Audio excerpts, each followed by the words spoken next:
like the number is stabilized, so I think we can get going, Marcel. All right, so it's 11:03 Ottawa time, or Gatineau time is the proper time. A little bit later for those on the East Coast in the Maritimes and in Newfoundland, Labrador. Welcome to our first English presentation of the Federal Approaches to Labor and Science. Will be presented by Bryan van Wilgenburg, and I'll be monitoring the chat and the Q&A session. This is being recorded, so it will be able to be shared later with colleagues and friends, both in PIPS and outside of PIPS, if they can't make it to this one. If you have any questions, please use the Q&A option at the bottom of your Zoom screen. We'll either answer them. Bryan will either answer them in line if it works, or if not, we will take some questions and answer them at the end of the session. So, Bryan, your SP Group President, take it away. All right, thank you so much, Marcel. My name is Bryan Wilgenburg. I'm, of course, the SP Group President. When I'm not doing union activities, I am a meteorologist with Environment and Climate Change Canada, where I've worked for about the last 20 years. I'm currently located in the NCR. All right, so this presentation will outline the approaches to labor and science taken by each federal government over the past 30 years. All of the information presented in this deck is supported by the proper citations and research, which we can provide upon request. I want to emphasize that this is a summary. It is organized in a comparative format, which means I will be highlighting how each government's actions have differed in their approach and the impact this approach had specifically on federal public sector science. Please note that not all prime ministers may be represented on each slide due to limited information available on their actions in certain areas. I think it's important as researchers and scientists to acknowledge people for their work and contributions. So, of course, I'd like to thank Peyton Tannenbaum, who is a PIPS labor relations generalist for her work in developing this presentation and conducting the background research. All right, let's move on. So, about a year ago, we requested PIPS Research put together this presentation. We felt that it was that with the government in power has a dramatic impact on working conditions of our members, and we want them to be able to make an informed decision. The history outlined in this presentation is important, especially in light of recent political events. We will be comparing track records of the two federal parties in power over the past 30 years, the Liberals and the Conservatives. What must be assessed, which we leave up to you, is the risk of history repeating itself and whether that's a risk we can tolerate. It's also important to acknowledge that leading up to an election, candidates often present an ideal image. This highlights the importance of examining track records of both parties to understand their positions on labor and science. This is one of those times where actions speak louder than words. So getting right down to the previous prime minister, starting with Jean Chrétien. So Jean Chrétien was a member of the Liberal Party. Jean Chrétien served 3 terms in office from November 1993 to December 2003. Subsequently, Paul Martin took office. Paul Martin was prime minister from December 2003 to February 2006. Prior to this, he was the Minister of Finance under Jean Chrétien. So Martin initially became prime minister following the retirement of Jean Chrétien. And in the 2004 federal election, the Liberal Party of Canada retained power and Martin continued as prime minister. Moving on to Stephen Harper. He's a member of the Conservative Party of Canada. Mr. Harper served as prime minister for 3 terms from February 2006 to November 2015. And then almost finally, Justin Trudeau. Justin Trudeau is a member of the Liberal Party of Canada, and he served as prime minister from November 2015 to March 2025, when he was replaced by Prime Minister Carney, who won the Liberal Party leadership race. We do not have a slide for Mr. Carney since it's been so recent. All right, public service size. Let's get right down to it. So the size of the Canadian public service is important because it reflects the government's priorities, capacity to deliver services, and approach to public policy. A larger public service may indicate a government invested in programs, services, and regulations, while a smaller one may suggest a focus on efficiency, privatization, or reduced government intervention. Public service size can also signal the political ideology of the ruling party, whether they favor expansion or downsizing of government functions. Jean Chrétien's government planned to cut 45,000 public servant positions, but ultimately reduced the workforce by about 38,000. However, during Chrétien's second term in office, the number of public servants began to rise. At the time of his departure, there were only an estimated 3,500 fewer public servants than when he had taken office 10 years earlier, reflecting a 9.7% decrease per 1,000 inhabitants. There were no major changes under Paul Martin, and the size of the public service remained nearly the same. However, under Stephen Harper, the size of the public service initially increased when Harper's government came into power. However, in 2011, more than 25,000 federal public service jobs were eliminated. By the time Harper left office, the number of public service positions remained higher than when he first took power, although the size of the public service relative to the population has decreased during his tenure. Subsequently, under Justin Trudeau's Liberal government, the public service has expanded significantly. While this increase has outpaced population growth, it remains below the peak seen in the 1980s. The 2024 budget included plans to cut 5,000 positions over the next 4 years, relying on historical rates of natural attrition to achieve this reduction. All right, moving on to contracting out. We know that the government has spent billions of dollars on outsourcing contracts to private consultants and firms for work that can be done by our members. Study after study shows how outsourcing means higher costs and lower quality service for Canadians. The Phoenix Pay fiasco and the ArriveCan app are just two examples of billion-dollar outsourcing disasters. During Harper's first 5 years in power, outsourcing costs increased by 79%. Outsourcing costs increased by nearly 60% from when the Liberals took office in 2015 to early 2023, despite a promise to save billions by reducing the use of external consultants. All right, moving to back-to-work legislation. This chart shows how often the back-to-work legislation has been used by each government. In Canada, back-to-work legislation refers to laws that the government can enact to force workers to return to work during a labor dispute, such as a strike or a lockout.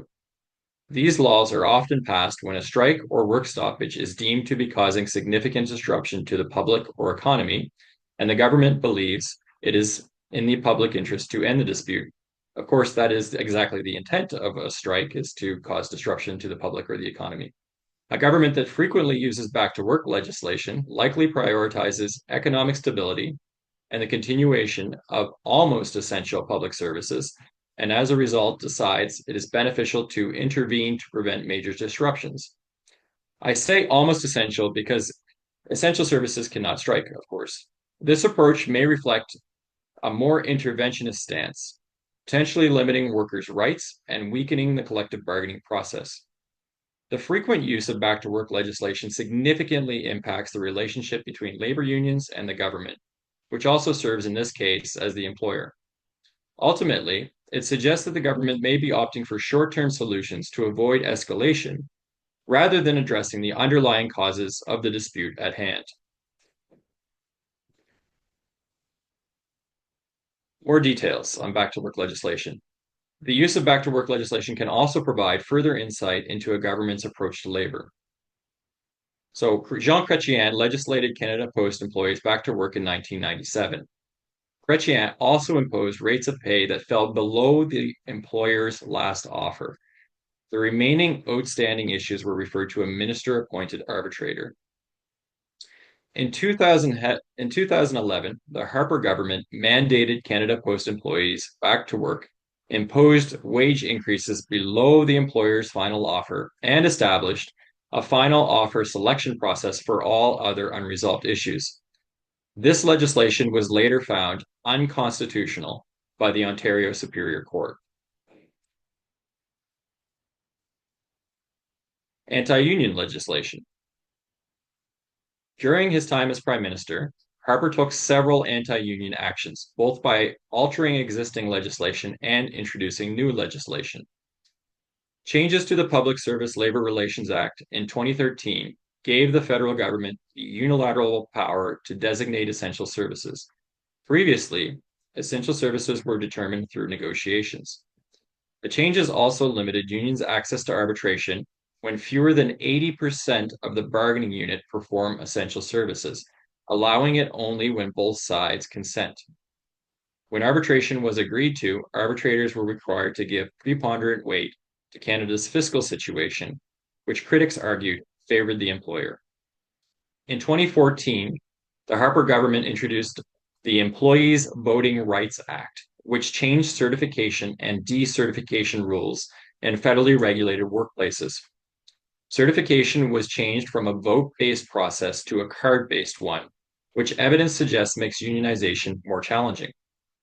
The decertification threshold was lowered from 50% plus one to 40%, making it easy for a union to be decertified. In 2015, the Harper government passed legislation amending the Income Tax Act. This amendment required labor organizations to make detailed financial information available on a publicly accessible website. This is a higher threshold than faced by any business, charity, or other type of organization. Thankfully, under Trudeau, each of these pieces of anti-legislation from the Harper era were repealed. Additionally, the certification and decertification systems were restored to their previous state. Moving on to anti-scab legislation. In Canada, anti-scab legislation is important because it prohibits the use of replacement workers, known as scabs, during a strike or lockout, which helps to maintain the effectiveness of collective bargaining. By preventing employers from undermining strikes with non-union workers, it ensures that workers' rights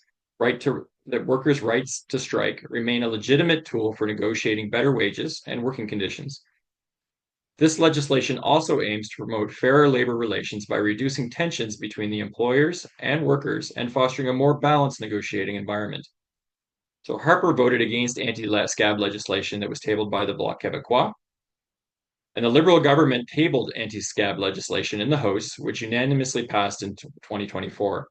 As of this June, so June 2025, federally regulated employers will be restricted from using replacement workers during strikes or lockouts. The penalty for this violation will be fines of up to $100,000 per day.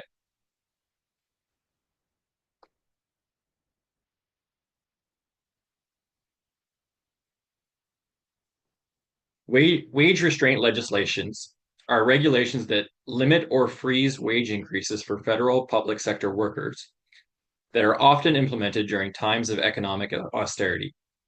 These regulations can weaken collective bargaining by restricting unions' ability to negotiate for higher wages or better benefits.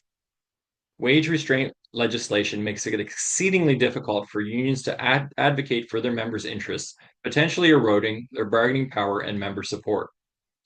Chrétien's government extended the wage regulation that Brian Mulroney's government put in place in 1991, when clerical and secretarial PSAC members were legislated back to work.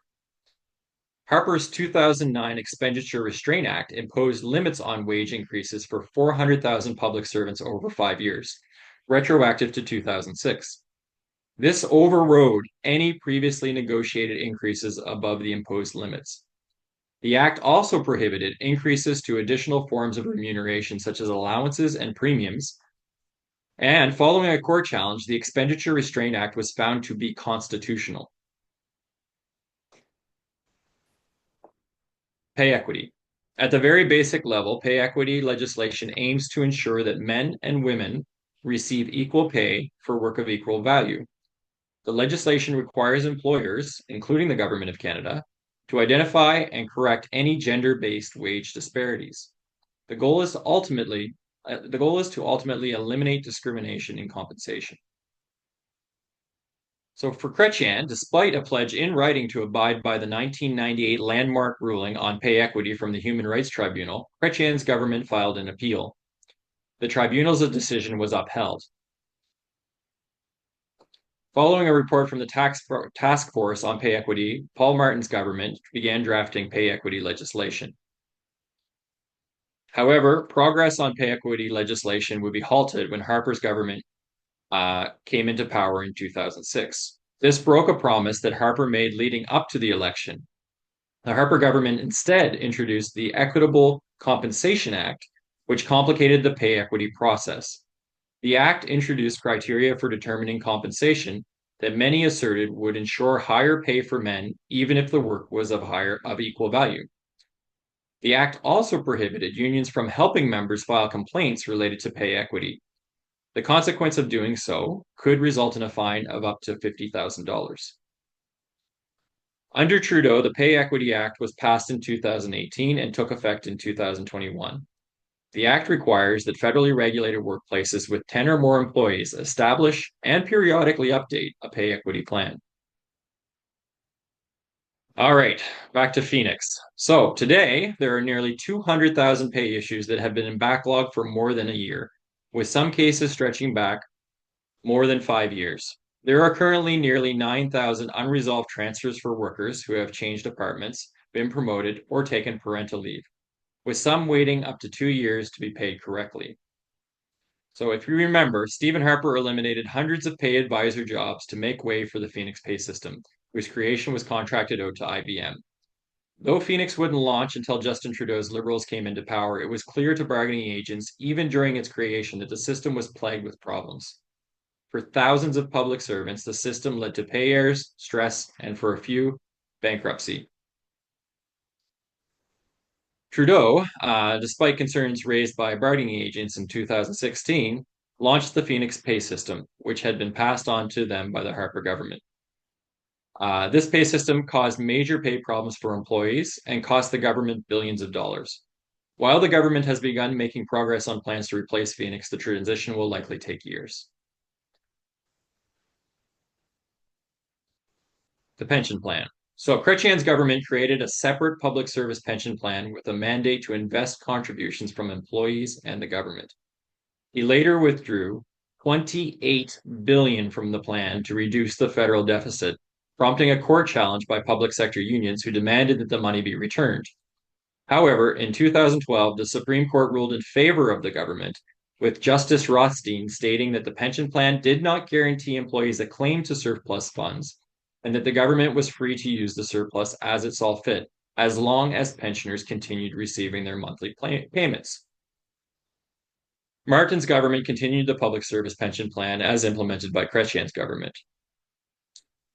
Unfortunately, the removal of 28 billion became an issue under the Harper government, as it provided Harper the justification he needed to claim the plan was actually in deficit, which led to the introduction of the two-tiered pension plan in 2012. Effective January 1st, 2013, for all new hires, the normal retirement age was increased from 60 to 65. The early retirement age was also increased from 55 to 60. In 2016, the Trudeau government tabled legislation that would allow Crown corporations and federally regulated employers to change defined benefit pension plans into target benefit pension plans. Defined benefit pension plans offer a guaranteed pension, whereas target plans transfer risk to employees and retirees. Thankfully, this did not move forward past the first reading.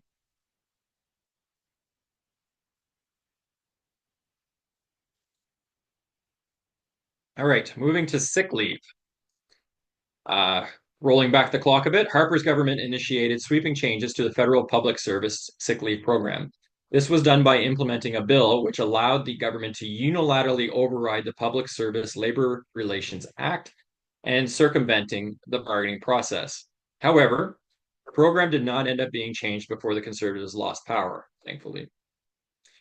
Under Trudeau, the Liberal government reversed changes to sick leave that were initiated by the Harper government. And in 2019, the Liberal government agreed to a memorandum of agreement on supporting employee wellness. The Employee Wellness Support Program improved further upon the system that had been restored. Unfortunately, the MOA was not renewed after negotiations on the subject fell apart during the last round of bargaining. So the Employee Wellness Support Program was not implemented. All right, everybody remembers DRAP, I'm sure. The Deficit Reduction Action Plan, also known as the DRAP, reiterated a previously established budgetary freeze across all government departments. This exercise meant that all departments had to create budgets that would reduce their current spending by 5 to 10%, with the final decision on which budgets would proceed left to government. The objective of DRAP was to find $4 billion in annual savings from the public service budget. The goal was surpassed, however, with independent sources estimating total annual savings at 13.7 billion. Harper's government insisted that services would not be impacted by the cuts. Even under the legal challenge from the parliamentary budget officer, they refused to measure or disclose data on service impacts. The Institute of Fiscal Studies and Democracy reported several examples of independently verified impacts, which include a significant number of environmental impact programs at Environment Canada were eliminated or scaled back due to a 36% budget cut and a 21% workforce reduction. Additionally, 9 purpose-built Veterans Affairs Canada centres were closed. This resulted in people being directed to less specialized Service Canada centres, which were often geographically inconvenient. All right. The Harper government eliminated the accumulation of severance pay. The Treasury Board president at the time, Tony Clement, stated, "This benefit does not exist in the private sector, and there is a reason. It is costly, and to perpetuate it would be unfair." What Mr. Clement did not mention was that voluntary severance was brought in to replace the usage of accumulated sick leave for early retirement. During collective agreement negotiations, the government agreed to compensate public servants for their severance accumulation at the rate of 1 week per year of employment and to provide a special 0.75% wage increase over 3 years.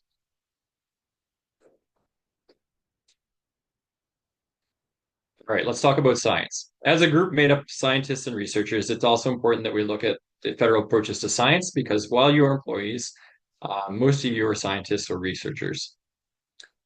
So the Harper government introduced strict procedures regarding how scientists working for the federal government public service could speak to the media about their research. Journalists were no longer able to contact scientists directly. The new directives required scientists to obtain pre-approval before speaking to the media. Many scientists reported that interviews were denied or that the approval process took too long or took so long that the reporters' deadlines passed. Within weeks of coming to power, the Trudeau government reversed the restrictions placed on scientists by the Harper government. Scientists were once again allowed to speak freely to the media and the public about their research. Although some improvements were seen in scientists' perception of their ability to speak freely to the media, more than half of federal scientists in PIP's follow-up survey still reported feeling unable to do so. However, this compares to 90% reported feeling restricted in the initial survey during the Harper years. In 2016, PIPS reached a tentative agreement with the Treasury Board that enshrined in the collective agreement the right of scientists to speak about their research. A memorandum was reached requiring that departments create scientific integrity policies if they had at least 10 RE or SP members. These policies were created in consultation with PIPS. All right, cuts to science. While scientific integrity policy and the enshrinement of the right to speak in the collective agreement has been instrumental for the protection of federal science, cuts to science have continued to restrict the ability of members to do their work. Over time, extending beyond the 30 years examined in this presentation, funding for federal government science has been eroded. This erosion of funding has been influenced by all governments covered in this presentation. This erosion of funding has significant impact on the ability of scientists to conduct their work and affects the stability of long-term monitoring programs. What these pie charts show is that the red section, which is the portion of funding for federal science, has been shrinking steadily over the last 60 years. All right, more impacts to Harper on science. During Harper's time in office, science faced significant cuts, both in terms of job reductions and funding. Here are a list of just some of the departments and programs that face staffing or funding cuts, with a few programs being eliminated entirely. PIPS reported that 5,332 members were fired from their jobs or transferred to other duties. Thousands of unionized support staff were also cut. Of the PIPS members cut, 1,500 were federal scientists, engineers, or researchers. The government claimed that these drastic reductions were necessary to eliminate the deficit before the next federal election. All right, let's look at the election candidates that we have. We do not have a slide for Mark Carney because Mark Carney is very, very recent and has no history in the federal government as a politician. We do have a slide on Pierre Poilievre. Considering the track record of the current opposition leader is important because it provides insight into their past stance on labor issues, such as the support for workers' rights in collective bargaining and labor protections. A history of favorable or unfavorable policies towards labor can shape their credibility with unions and influence their ability to address workers' concerns. This track record can also help predict how they might engage with labor if they gain power, affecting union support and potential future labor relations. Mr. Poilievre is a member of Parliament representing Carleton, Ontario, and serves as leader of the opposition. So Pierre Poilievre has expressed his intention to make cuts to the public service, claiming that Canada has far too many bureaucrats. However, there is no clarity on how extensive these cuts would be. Poilievre has voted in favor of back-to-work legislation to end 7 strikes, supporting every vote on the matter during his time as MP. When Liberals tabled anti-scab legislation in 2024, Poilievre was part of its unanimous passing. However, he had voted against similar legislation multiple times in the past. Despite this, Poilievre's office has said that a future Conservative government would continue to support a ban on the use of replacement workers at federally regulated workplaces during strikes. Poilievre has been advocating for right-to-work laws since 2012. These laws let employees opt out of union membership and dues, unlike the RAND formula, which requires mandatory dues in unionized workplaces. So right-to-work laws can weaken unions financially and are a form of union busting.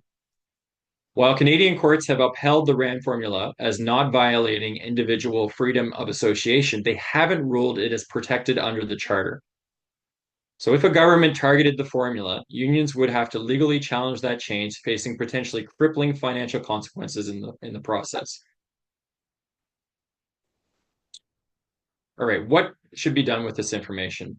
There are a couple of key questions you should ask yourself. What were the long-term impacts that the actions of each government had on science and labor? What potential impacts could government actions have on your current and future employment? And I think it's important to reiterate that leading up to an election, candidates often present an ideal image, but actions speak louder than words. This presentation has highlighted the track record of each party in government over the past 30 years on science and labor issues, offering a clearer view of how they may approach these issues in the future. Thank you very much. I hope this presentation will support informed discussions and provide you with some food for thought as we approach April 28th. Awesome All job, right. Bryan. Thank you very much. So it's 11:30 Gatineau time, so 12:30 or 1 o'clock, depending on whether you're in the Maritimes or Newfoundland Labrador. We've got about a half hour for questions on this.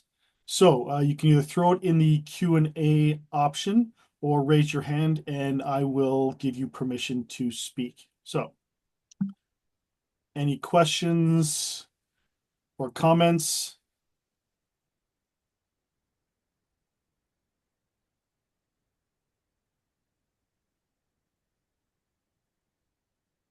All right, Angélie, I'm going to give you permission to allow to talk. So, oh, wrong person. Yes, so you were talking about the two-tiered pension plan that Harper installed. I was Yes. never made aware of what it was. Like, could you give like a quick explanation? Sure. Prior to that change, to the pension plan that Marcel and I are under, we can retire at age 55, early retirement at age 55 with 30 years of service. Otherwise, we retire at 60. But for new members after that date, so after 2013 and onward, they can only retire at age 60, early retirement with 30 years of service, or age 65 formally. Is that clear? Yes. Does that also have to do with anything with like the CPP and CPP2 contribution, or is that completely unrelated? The two plans do interact, but no changes were made to the plan or that interaction with the plan. Okay, thanks. So I accidentally forgot to open up the Q&A option. So it is now available for use. So question in the chat. With regards to cuts, is there one party that speaks to what type of cuts they have in mind? I totally believe that government is top heavy. I have no hesitation to support cuts at higher management level, but definitely not at the frontline worker level. Yeah, so that wasn't identified in the presentation or in the research about where the cuts would actually take place.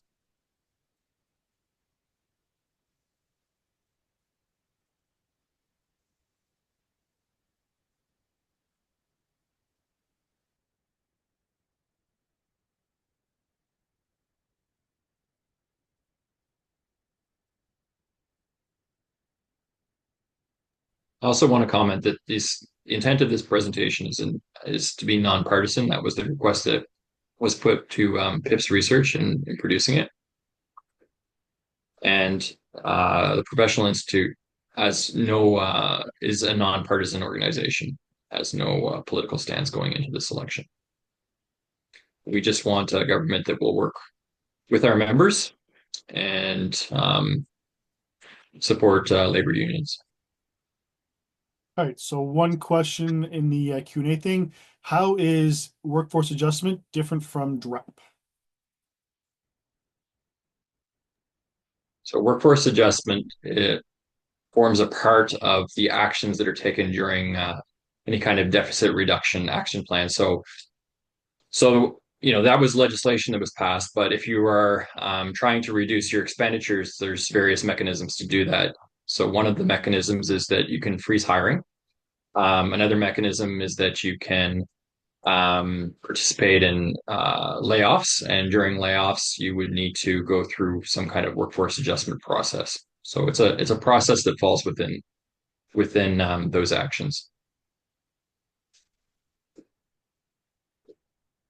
Also, I believe it's also quite extensively defined in our collective agreement, the It's a great addition. processes. And PIPS has a number of web pages covering workforce adjustment. From everything I've heard on the on the management side, this is something that they take. There's a lot of times when they try to wiggle their way around the collective agreement. Everything I've heard for workforce adjustment for the couple of departments that it is going through, they are very strict and very adhering very closely, if not completely, to the policies once something has been defined as workforce adjustment. They are trying to sort of say it sometimes, well, this isn't really workforce adjustment, but if you're worried, reach out to PIPS, reach out to your local steward so they can reach out to PIPS, and you want to do that sooner rather than later, because there are some points, there are some things you can do that lock you into one path, even if you're unaware of your options. So I've placed a link in the chat that provides all kinds of information that has put together on workforce adjustment. And I do want to reiterate that right now there's only workforce adjustment happening in two departments.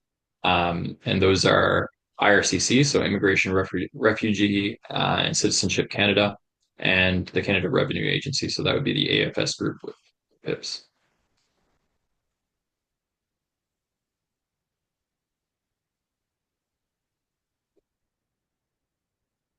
Right.